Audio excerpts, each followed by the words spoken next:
साथियों, आज मैं आपको एक अनूठी कहानी सुनाने जा रहा हूँ, जिसमें आपको पता चलेगा कि किन लोगों के साथ अपनी पत्नी को कभी नहीं छोड़ना चाहिए। एक समय की बात है, देवर्षि नारद एक गहन प्रश्न के साथ भगवान श्री कृष्ण के पास पहुँचे और बोले, हे प्रभु, मेरे हृदय में एक प्रश्न उठ रहा है जो मुझे अंदर ही अंदर खाए जा रहा है और मैं इसके उत्तर की तलाश में आपके श्री चरणों में आया हूँ। तब श्री कृष्ण ने कहा, बोलो नारद, तुम्हारे मन की क्या उलझन है? आपकी जिज्ञासा क्या है? नारद ने कहा, प्रभु, मैं जानना चाहता हूँ कि किन लोगों के साथ अपनी पत्नी को कभी नहीं छोड़ना चाहिए। श्री कृष्ण ने उत्तर दिया, यह एक बहुत ही महत्वपूर्ण प्रश्न है नारद।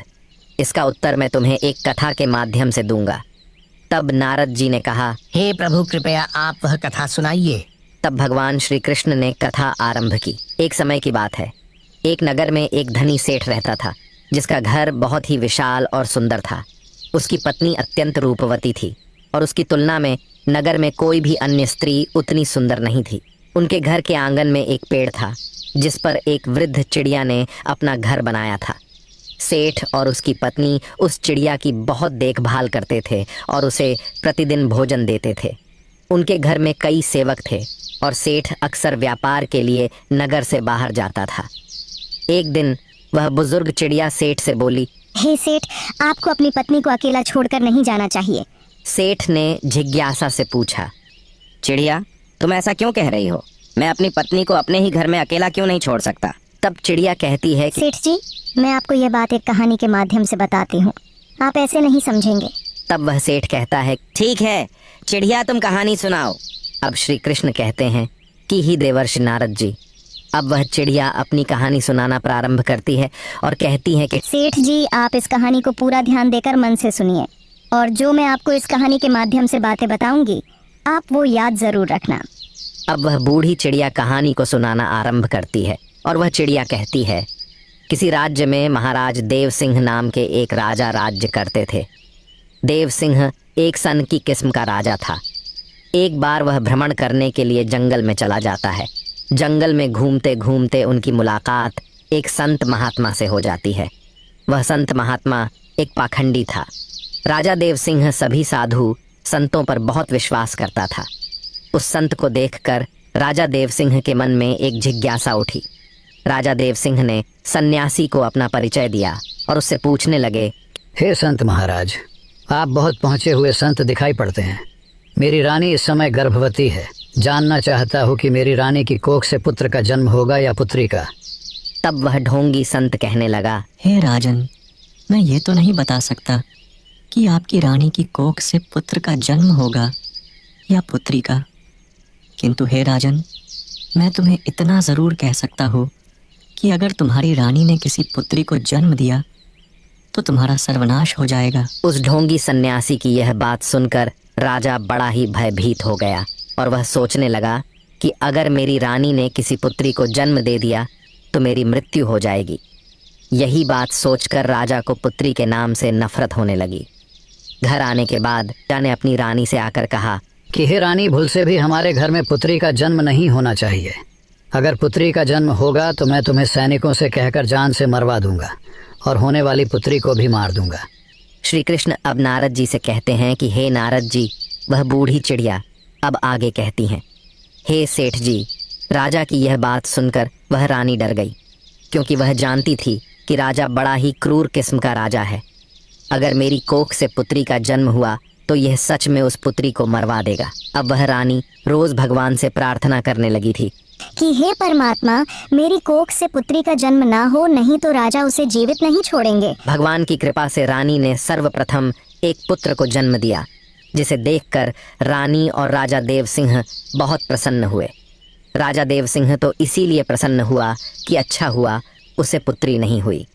इसके उपरांत रानी इसलिए प्रसन्न हुई कि अगर पुत्री होती तो राजा उसकी हत्या कर देता, जिससे उसके पति को कन्या हत्या का दोष लगता। अब कुछ समय बाद जब रानी ने फिर से गर्भधारण किया, उसके बाद बच्चे का जब जन्म होने का समय आया, तब उसी दौरान राजा को किसी ज़रूरी काम से दूसरे राज्य में जाना पड़ गया और उस राजा को लौटने में कई दिन लगने वाले थे। जाते समय राजा अपनी रानी से कह गया कि यदि तुम्हारे गर्भ से पुत्री का जन्म हो तो उसे सैनिकों से कहकर मरवा देना। मैं अपने पुत्री का चेहरा नहीं देखना चाहता। इतना कहकर राजा तो चला गया और अब उस राजा को अपने नगर लौटने में कई माह का समय लग गया। लेकिन इसी दौरान रानी के द्वारा एक पुत्री का जन्म हुआ। रानी को जिस बात का डर था वही हो गया। बेटी को देखकर रानी घबरा गई। वह सोचने लगी, अब तो राजा के आदेश पर पुत्री की हत्या करनी पड़ेगी, परंतु यह एक निंदनीय काम है। भला मैं इस काम को कैसे करूंगी? मैं एक माँ हूँ, मेरे लिए जितना मेरा बेटा प्यारा है उसी प्रकार उतनी ही मेरी बेटी प्यारी है। अब तो बेटी को देखकर रानी रोने लगी और कहने लगी, हे भगवान, ये आपने क्या किया? मुझे पुत्री क्यों दी? कन्या हत्या का पाप बहुत बड़ा होता है। एक पुत कपूत हो सकता है, परंतु एक माता कुमाता नहीं हो सकती है। रानी अब एक गहरे दुविधा में घिर गई थी। उनके आंसुओं को देखकर एक दाई ने सहानुभूति से पूछा, हे राजमाता, आपके नेत्र क्यों नीर बहा रहे हैं? आपके घर में कन्या का जन्म हुआ है, यह तो आनंद का क्षण है, परंतु आप शोकाकुल क्यों हैं? रानी ने उत्तर दिया, जो अनहोनी होनी नहीं थी वही घटित हो गई है। रानी ने दाई को विस्तार से समझाया कि राजा देव सिंह ने कहा है पुत्री होगी तो उसे मार दिया जाएगा। हे दाई माँ, आप ही बताएं, मैं इस निर्दोष जीवन को कैसे समाप्त कर सकती हूँ? दाई ने आश्वासन दिया, हे राजमाता, आप चिंता न करें। आप राजा को यह कह दें कि मैंने लड़की को मार दिया है। मैं इसे सबके सामने ले जाकर मृत्यु के घाट उतारने का नाटक करूंगी, परंतु वास्तव में मैं इसे अपनी पुत्री की भांति पालूंगी। यदि कोई पूछेगा तो मैं कह दूंगी कि यह मेरी भांजी है। रानी यह सुनकर अत्यंत प्रसन्न हुई और सोचने लगी, यही ठीक होगा। भले ही मैं अपनी कन्या को न देख पाऊं, पर उसका जीवन सुरक्षित रहेगा। रानी ने अपनी पुत्री के पालन पोषण के लिए दाई को कुछ स्वर्ण आभूषण प्रदान किए। उन्होंने दाई से कहा, हे दाई माँ, आपके इस उपकार को मैं जीवन भर नहीं भूलूंगी। यदि आपको कभी धन की आवश्यकता हो तो मैं आपको इससे भी अधिक प्रदान करूंगी, किंतु कृपया मेरी बेटी के इस सत्य को दुनिया के सामने न आने देना।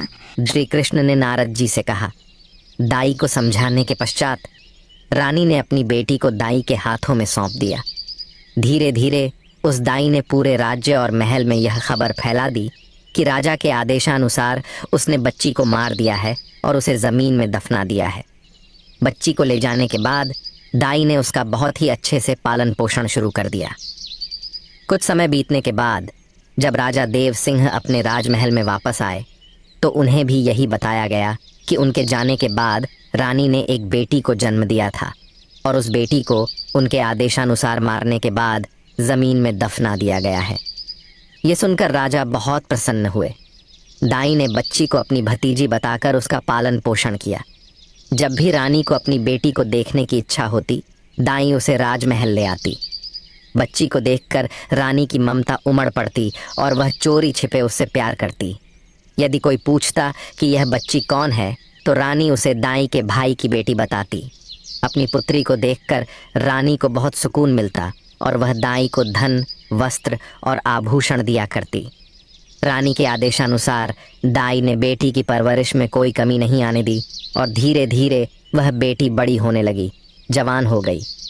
रानी की पुत्री का पालन पोषण राजमहल में नहीं बल्कि एक गरीब के घर में हुआ, परंतु फिर भी वह एक सुंदर राजकुमारी की तरह दिखाई देती थी। जैसे जैसे वह कन्या जवानी की दहलीज पर कदम रखती गई, उसकी सुंदरता और भी निखरती गई। जब वह पूर्ण युवती बनी तो दाई ने उसे राजमहल ले जाना बंद कर दिया। वह अपना समय दाई के घर में ही बिताने लगी। श्री कृष्ण ने नारद जी से कहा, एक दिन राजा देव सिंह अपने नगर का भ्रमण कर रहे थे और उनकी सवारी दाई के घर के सामने से गुजरी। उसी समय वह कन्या अपने घर के बाहर अपने बाल सुखा रही थी। उसकी सुंदरता ने राजा को मंत्रमुग्ध कर दिया और वह उसकी ओर आकर्षित हो गए। राजा ने अपने मंत्री से पूछा, हे मंत्री, ये राजकुमारी जैसी दिखने वाली कन्या कौन है? उसकी सुंदरता ने मुझे मोहित कर दिया है। मंत्री ने जल्दी से पता लगाया और राजा को बताया। वह कन्या एक बूढ़ी औरत की भतीजी है। राजा को रात भर नींद नहीं आई। उस कन्या की सुंदरता और कोमलता उनके मन में बस गई थी। सुबह होते ही राजा ने मंत्री से कहा, मंत्री, वह लड़की इतनी सुंदर है कि उसने मेरी रातों की नींद उड़ा दी है। मैं उसके बिना नहीं रह सकता। तुम कुछ लोगों को लेकर जाओ और उस बूढ़ी औरत से उस लड़की के साथ मेरे विवाह की बात करो। उसी दिन राजा के आदेश पर मंत्री ने कुछ सैनिकों के साथ उस लड़की का हाथ मांगने के लिए दाई के घर का रुख किया और उन्होंने दाई को सारी बात बताई। राजा के विवाह प्रस्ताव को सुनकर दाई के होश उड़ गए। वह सोचने लगी, हे ईश्वर, यह कैसी विपत्ति आ गई है। यह कन्या तो उसी राजा की पुत्री है और राजा इस सत्य से अनजान है। उसी क्षण बूढ़ी माँ ने स्पष्ट इनकार कर दिया। मैं एक निर्धन स्त्री हूँ और ये मेरी भतीजी राजा के योग्य नहीं है। कृपया इस रिश्ते के लिए दोबारा मेरे द्वार पर न आए। मंत्री ने उत्तर दिया, तुम कैसी मूर्ख स्त्री हो। राजा के साथ अपनी पुत्री के विवाह का अवसर पाकर भी तुम इनकार कर रही हो। यह तो तुम्हारे सौभाग्य की बात है। राजा स्वयं तुम्हारी पुत्री से विवाह करना चाहते हैं। लेकिन बूढ़ी औरत ने दृढ़ता से राजा के साथ अपनी पुत्री के विवाह के प्रस्ताव को ठुकरा दिया। जब बूढ़ी औरत नहीं मानी तो मंत्री ने राजा के महल में वापस जाकर राजा को सारी बातें बताईं। राजा ने गुस्से में आकर तुरंत ऐलान किया, उस बूढ़ी औरत को दरबार में लाया जाए। राजा के सिपाहियों ने बूढ़ी औरत को बंदी बनाकर दरबार में लाया, जहां राजा के आदेश पर उसे कोड़े मारे गए, जिसे वह सहन नहीं कर पाई। कोड़ों की मार से व्यथित होकर बूढ़ी औरत ने राजा के समक्ष सच्चाई उजागर कर दी। उसने चीखते हुए कहा, हे महाराज, यह कन्या कोई और नहीं बल्कि आपकी ही सगी बेटी है। जब आपकी रानी ने मुझे इसे मारने के लिए दिया तो मैंने इसे मारना उचित नहीं समझा। मैंने इसे अपने घर में रखकर अपने भाई की बेटी बताकर पाला। मैंने ही आपकी बेटी को पाल पोसकर इतना बड़ा किया है। यदि आप अपनी ही बेटी से विवाह करेंगे तो आप बहुत बड़े पाप के भागीदार बनेंगे। राजा यह सुनकर स्तब्ध रह गया। उसने अपना माथा पीटा और सोचा, हे भगवान, मैं यह कितना बड़ा पाप करने जा रहा था। तूने मुझे इतने बड़े पाप में पड़ने से बचा लिया। लेकिन फिर भी राजा देव उस दाई पर और भी अधिक क्रोधित हो गया। उसने अपने बेटे को आदेश दिया, बेटा, अपनी बहन को जंगल में ले जाओ और वहां जाकर उसका सर काट दो, उसे वहीं गाड़ दो। मुझे प्रमाण देने के लिए तुम उसकी दोनों आंखें निकाल कर मुझे लाकर दिखा दो। राजा का बेटा, रानी की पहली संतान, जो उस लड़की से बड़ा था, अब वह भी जवान हो चुका था। अपने पिता की इन बातों को सुनकर वह बहुत परेशान हो गया। वह सोचने लगा, पिताजी ने मुझे एक बहुत ही बड़ा पाप का कार्य सौंप दिया है। इतने वर्षों के बाद मुझे मेरी बहन मिली है और मैं उसे अपने हाथों से कैसे मार सकता हूँ। अगर मैं ऐसा करता हूँ तो भगवान मुझे कभी क्षमा नहीं करेंगे।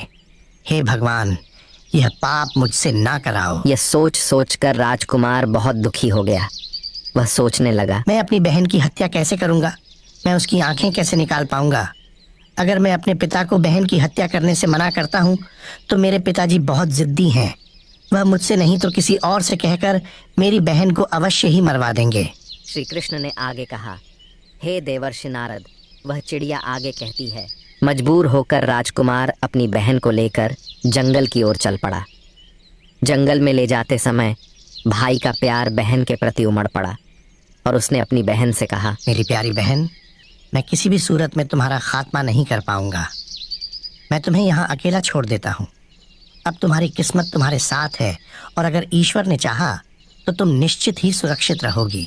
बहन ने उत्तर दिया, भैया, तुम मुझे मार दो और मेरी आंखें निकालकर पिताजी को दिखा दो।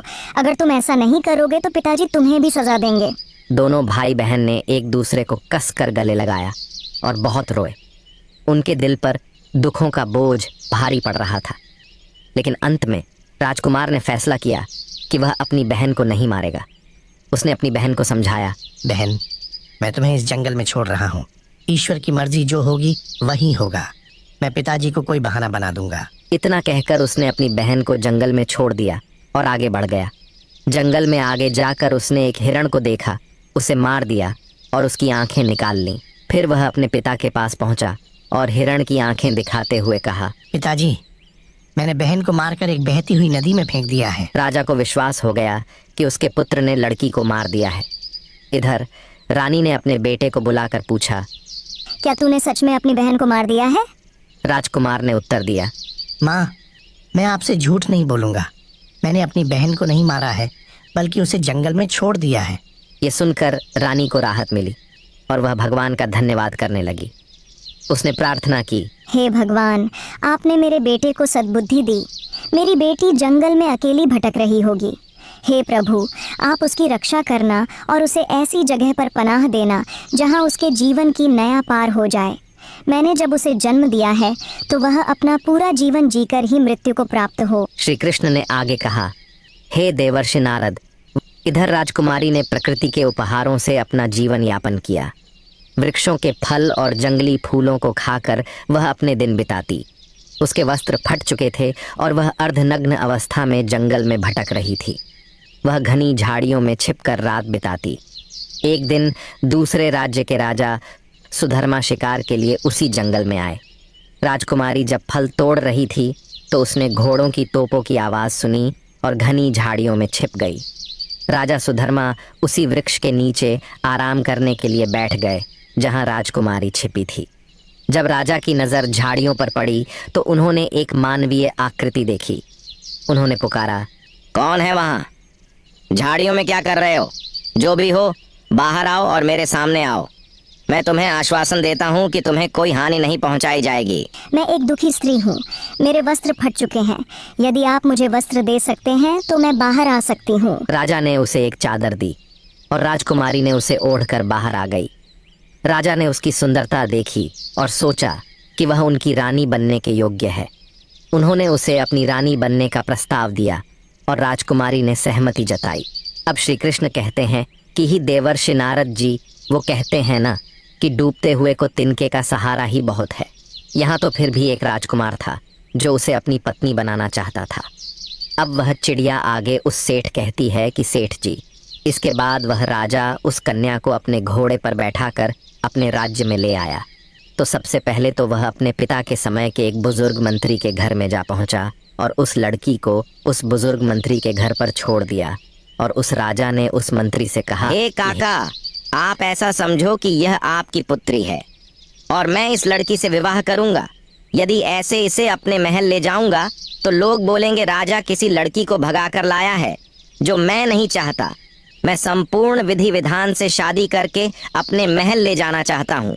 तब तक यह है तुम्हारे घर पुत्री बनकर रहेगी। कल मैं कई लोगों के साथ तुम्हारे घर रिश्ता मांगने आऊंगा और फिर इससे विवाह करके अपनी महल को ले जाऊंगा। अब उस मंत्री ने जवाब, हे महाराज, यह आपकी अमानत है और अब यह मेरी पुत्री है। आपका जब मन करे आप इससे विवाह करके अपने महल को ले जाए।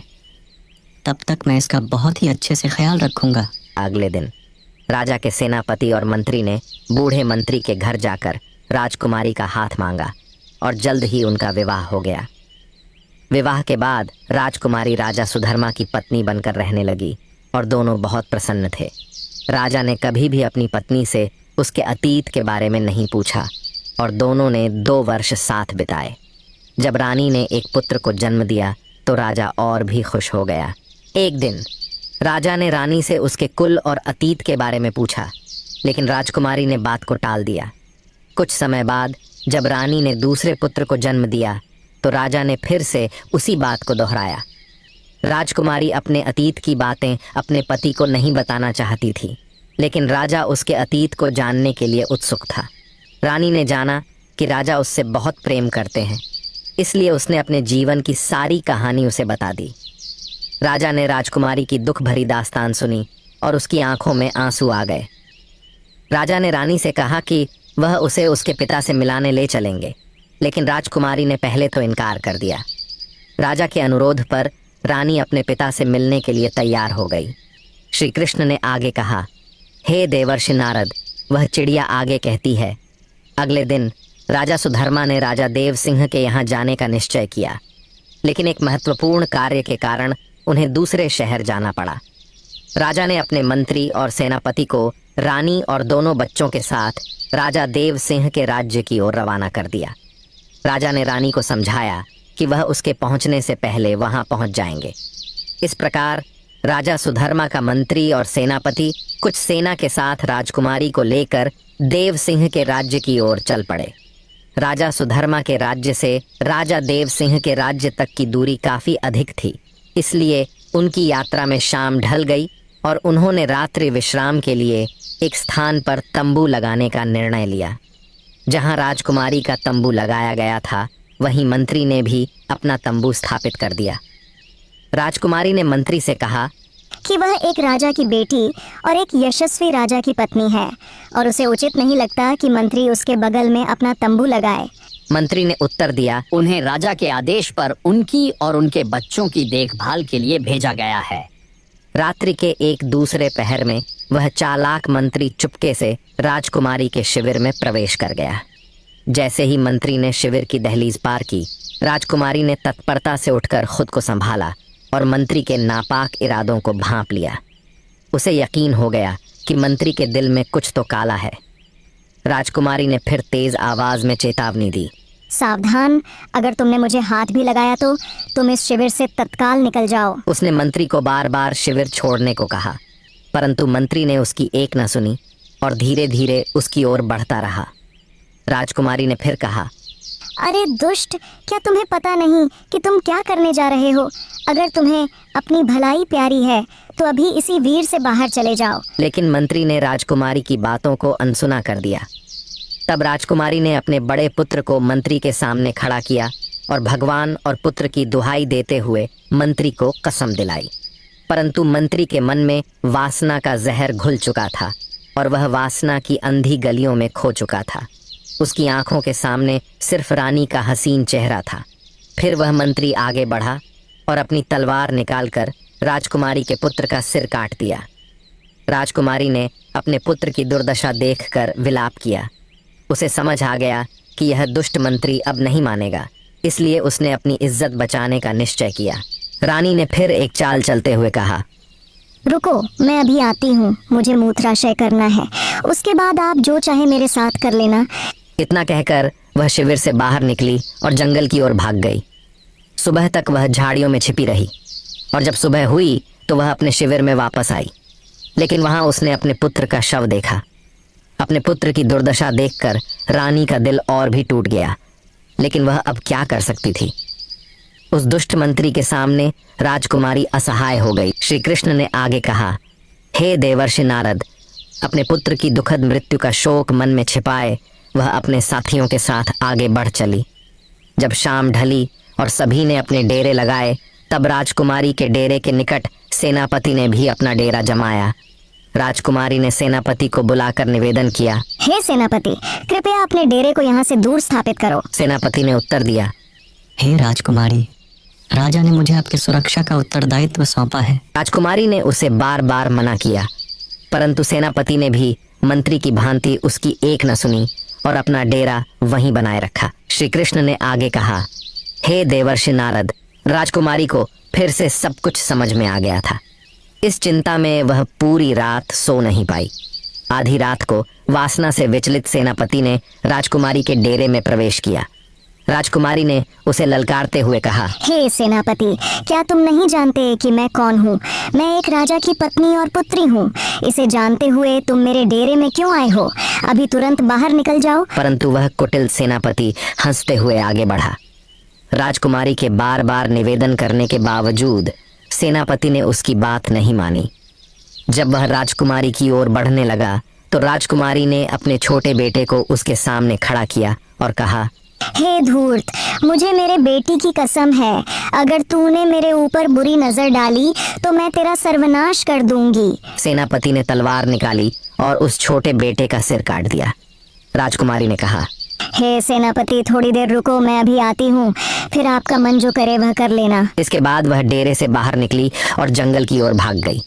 जब वह रानी थोड़ी दूर गई तो उसे एक गहरी नदी दिखाई दी। राजकुमारी ने मन में दृढ़ निश्चय किया कि अब जब उसकी संतान ही नहीं बची तो वह जी कर क्या करेगी।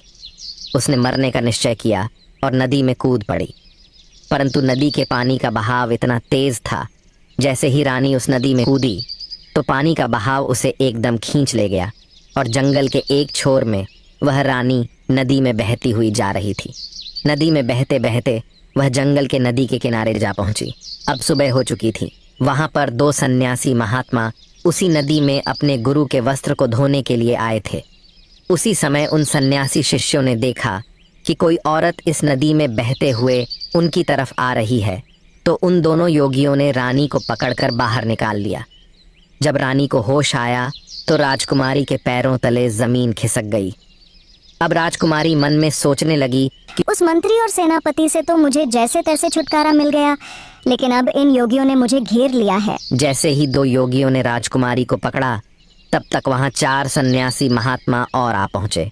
अब तो राजकुमारी और भी ज्यादा डर गई। वह सोचने लगी, अब तो मैं यहाँ पर और भी बड़ी मुसीबत में फंस गई हो। उसकी सुंदरता ऐसी थी कि जो भी उसे देखता वह मोहित हो जाता। सन्यासी आपस में लड़ने लगे, एक दूसरे को धक्का देते हुए कहने लगे कि राजकुमारी उनकी है। अंत में एक संत ने सोचा कि इस तरह से तो कोई हल नहीं निकलेगा। उन्होंने तय किया कि राजकुमारी को उनके गुरु के पास ले जाएंगे, जो इस मामले का फैसला करेंगे। गुरु के पास पहुंचकर योगियों ने अपनी इच्छा जाहिर की। गुरु ने अपने शिष्यों को एक स्त्री के पीछे लड़ते देखा और समझाने लगे। वह एक विद्वान और तपस्वी संत थे। उन्होंने राजकुमारी को देखते ही समझ लिया कि वह राजघराने से है। उन्होंने शिष्यों को समझाया कि वे उसे अपनी बहन के रूप में स्वीकार करें, जिससे उनकी जिंदगी बदल सकती है। शिष्यों ने गुरु की बात मानी और रानी को अपनी बहन बना लिया। वे सभी रानी के पिता राजा देव सिंह के राज्य में रहते थे। अब राजकुमारी को पता चल गया था कि वह अपने पिता के राज्य में प्रवेश कर चुकी है। यहाँ के राजा उसके पिता देव सिंह हैं। अब रानी उन्हीं महात्माओं के आश्रम पर रहने लगी। वे 6 महात्मा उसे अपनी बहन की तरह रखते थे। उधर राजा सुधर्मा भी अपने मंत्री और सेनापति और सेना से आकर मिला तो उसने अपनी पत्नी और बच्चों को वहाँ पर नहीं देखा। अब उस राजा ने आकर के सेनापति और मंत्री से अपनी पत्नी और बच्चों के बारे में पूछा तो मंत्री और सेनापति एक साथ एक स्वर में मिलकर बोलने लगे, हे महाराज, मुझे क्षमा करना। आपकी जो रानी थी वह रानी नहीं बल्कि एक डायन थी। उसने आपके दोनों बच्चों को मार करके भाग गई। उन्होंने इस प्रकार से कहा कि राजा सुधर्मा को विश्वास हो गया। अब वह राजा सोचने लगा, अगर कोई झूठ बोलेगा तो एक बोलेगा, दूसरा क्यों बोलेगा? अब तो हम उसके पिता राजा देव सिंह के राज्य जरूर जाएंगे। अति शीघ्र सभी लोग राजा देव सिंह के राज्य में चलिए। उधर तो राजा सुधर्मा अपने सेनापति और मंत्री के साथ अपनी पत्नी के पिता के पास जाता है। इधर राजकुमारी ने अपने 6 भाइयों से कहा, जो उस समय योगी के रूप में थे, हे मेरे प्यारे भाइयों, तुम सभी राजा के पास जाओ और उनसे कहना, अगर राजा किस्सा सुनना चाहे तो हमारी बहन उनको किस्सा सुना सकती है। यदि राजा किस्सा सुनना चाहेंगे तो वह हमें दरबार में बुलाएंगे। अब क्योंकि राजकुमारी को पता था कि उसके पिता को किस्सा सुनना बहुत अच्छा लगता है, अब तो वह 6 योगी भिक्षा मांगने के बहाने राजा देव जी के दरबार में पहुंच गए। उन्होंने राजकुमारी के द्वारा कही गई बात राजा के सम्मुख जाकर के कह दी। योगियों की बात सुनने के बाद राजा ने तुरंत ही उन्हें मंजूरी दे दी। अब तो किस्सा सुनाने के लिए अगले दिन योगी अपनी बहन को लेकर राज दरबार में पधारे। उस समय राजकुमारी योगियों के भेष में थी, इसलिए उसे कोई भी पहचान नहीं पाया। जब वह राज दरबार में किस्सा सुनाने लगी तो सब लोग बड़े ध्यान से सुनने लगे। राजा को उस लड़की का किस्सा बहुत पसंद आया। अब तो राजा ने उसे बहुत सारा इनाम भी दे दिया। अब सभी योगी बोले, महाराज, जब भी आपको किस्सा सुनने का मन करेगा हम अपनी बहन को लाया करेंगे। अब तो धीरे धीरे उन सन्यासियों के दिन ही बदल गए। पहले वह योगी नगर नगर जाकर भिक्षा मांगते थे, परंतु अब तो उन सबको राजा से ही इतना धन प्राप्त हो जाता था कि कहीं उन्हें कहीं मांगने की जरूरत ही नहीं पड़ती थी। श्री कृष्ण ने आगे कहा, हे देवर्षि नारद, वह चिड़िया आगे कहती है, अगली रात को राजकुमारी राजा को किस्सा सुनाने के लिए उनके राज दरबार में आई तो उसने अपने पति मंत्री और सेनापति को वहीं खड़े हुए देखा। तब राजकुमारी ने सोचा, आज तो यह सभी यहाँ पर उपस्थित है, तो आज तो किस्सा सुनाने में बहुत ज्यादा आनंद आएगा। तब राजकुमारी पर्दे की आड़ में अपनी जगह पर आकर बैठ गई और अपने बाप से कहने लगी, हे राजा साहब, आज मैं आपके लिए एक बहुत ही दर्द भरी कहानी लेकर आई हूँ। यदि कहानी को प्रारंभ करने से पहले किसी को कोई ज़रूरी काम है तो आप अभी दरबार से उठकर उसे कर आइए। किस्सा सुनाने के दौरान यदि कोई व्यक्ति बीच में से जाएगा तो मैं उसी समय अपना किस्सा सुनाना बंद कर दूंगी। अब उस राजा ने जवाब दिया, बेटी, तुम अपना किस्सा सुना, तुम जैसा कहोगी हम वैसा ही करेंगे। किस्से के बीच में से इस दरबार में से कोई उठकर नहीं जाएगा। अब तो राजा और दरबार के सभी दरबारी किस्सा सुनने के लिए बैठ गए। अब उन सभी में उसका पति और वह विश्वासघाती मंत्री और सेनापति भी थे। अब तो राजकुमारी ने राजा के दरबार में अपना किस्सा शुरू कर दिया। अब वह कहने लगी, हे सभा के लोगों, इस कहानी को ध्यान से सुनना। अब वह राजकुमारी किस्सा सुनाने लगी। किसी देश में एक राजा रहता था जो बहुत ही जालिम राजा था। उस राजा को अपनी पुत्री से बहुत ज्यादा नफरत थी। एक दिन जब राजा के यहाँ एक कन्या का जन्म हुआ तो उसने अपनी बेटी को अपने पुत्र के हाथों जंगल में मरवाने का आदेश दिया। राजा ने अपने पुत्र को आज्ञा दी कि वह उस कन्या को मारकर उसकी आंखें निकाल ले।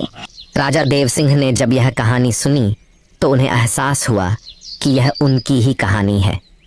खुशी से भरकर देव सिंह ने योगियों की ओर मोतियों की माला फेंकते हुए कहा, इस किस्से को अंत तक सुनाया जाए। रानी के किस्सा सुनाने पर राजा की आंखों में आंसू आ गए, क्योंकि उन्हें अपनी करनी पर पश्चाताप हो रहा था। फिर राजकुमारी ने बताया कि जब उसका भाई उसे मारने के लिए जंगल में ले गया तो उसने अपनी सगी बहन को नहीं मारा।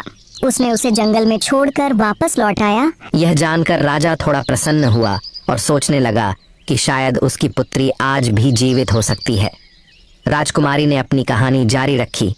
जब उसका भाई उसे जंगल में छोड़ आया, वह बेचारी भूख और प्यास से व्याकुल होकर इधर उधर भटकने लगी।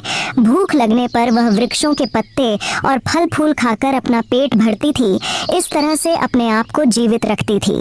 जंगल में रहते हुए उसके पास एक भी वस्त्र नहीं बचा था। एक दिन एक घोड़े पर सवार राजा वहां आया। राजा ने उस निर्वस्त्र लड़की को देखा और उसे अपनी चादर देकर उसका बदन ढकने में मदद की। फिर राजा ने उसे अपने साथ अपने नगर ले जाकर उससे विवाह कर लिया। रानी ने अपनी कहानी जारी रखी। जब राजा सुधर्मा ने इस किस्से को सुना तो उन्हें एहसास हुआ कि यह उनकी ही कहानी है। खुशी से उन्होंने योगियों की ओर मोतियों की माला फेंकी और कहा कि यह किस्सा अंत तक सुनाया जाए। राजकुमारी ने आगे कहा, वह लड़की एक राजा की रानी बन चुकी थी और उसकी कोख से 2 पुत्रों ने जन्म लिया। एक दिन उसके पति ने उससे उसके जीवन की पूरी घटना पूछी। उसने अपने पिता की करतूतें अपने पति को बताई, जिसे सुनकर उसका पति दुखी हुआ। वह दिल का अच्छा इंसान था। यह जानकर कि उसकी पत्नी एक राजा की पुत्री है, उसने उसे उसके पिता से मिलाने का निश्चय किया। लेकिन उसने एक गलती की। उसने अपनी पत्नी और बेटों की सुरक्षा के लिए स्वयं नहीं जाकर अपने मंत्री और सेनापति को उनके साथ भेज दिया। यह उस राजा की सबसे बड़ी भूल थी। श्री कृष्ण ने आगे कहा, हे देवर्षि नारद, वह चिड़िया आगे कहती है कि चाहे कोई कितना भी सगा क्यों न हो, अपनी जवान स्त्री, जवान बहन या जवान बेटी को किसी दूसरे पर भरोसा करके उसके साथ नहीं भेजना चाहिए और न ही उसके पास छोड़ना चाहिए, चाहे वह कितना ही वफादार और कितना भी विश्वास पात्र हो। मगर जब वासना दिमाग पर हावी होती है तो सारी वफादारी, सारा विश्वास धरा का धरा रह जाता है। और स्त्री तो वैसे भी पुरुष के लिए आकर्षण का केंद्र होती है। अगर वह अकेली किसी अन्य पुरुष के साथ जाती है या ठहरती है तो उस पुरुष के मन में काम रूपी विचार आ ही जाता है। भूल कर भी कभी अपनी बहन बेटी को किसी अन्य के साथ नहीं छोड़ना चाहिए। खास करके तब तो और भी नहीं छोड़ना चाहिए जब कोई पुरुष जवान हो, सुंदर हो, अकेला हो। कहते हैं स्त्री धन और विद्या या जिसके पास रहती है उसी की हो जाती है। राजकुमारी इधर राजा देव सिंह के दरबार में अपना किस्सा सुना रही थी। राजा देव सिंह और राजा सुधर्मा उस किस्से को बड़े ध्यान से सुन रहे थे। राजकुमारी आगे कहती हैं कि उधर उस राजा ने अपनी पत्नी और बच्चों को मंत्री और सेनापति के साथ भेज दिया। सफर बहुत लंबा था। चलते चलते जब रास्ते में सूर्यास्त हो गया तो उन्होंने वहीं रुकने का निर्णय लिया। मंत्री ने अपना तंबू रानी के तंबू के समीप लगा दिया। रानी ने इस बात का बहुत विरोध किया पर वह मानने को तैयार नहीं हुआ। फिर रात्रि के समय में मंत्री ने उस राजकुमारी के साथ दुष्कर्म की कोशिश की, परंतु राजकुमारी ने हर बार निवेदन किया कि उसे छोड़ दे, लेकिन वह दुष्ट मंत्री ने सुनी नहीं। उसने राजा के बेटे का भी सर काट दिया। इसके बाद रानी ने अपने धर्म की रक्षा के लिए मंत्री से बहाना बनाकर जंगल में भाग लिया।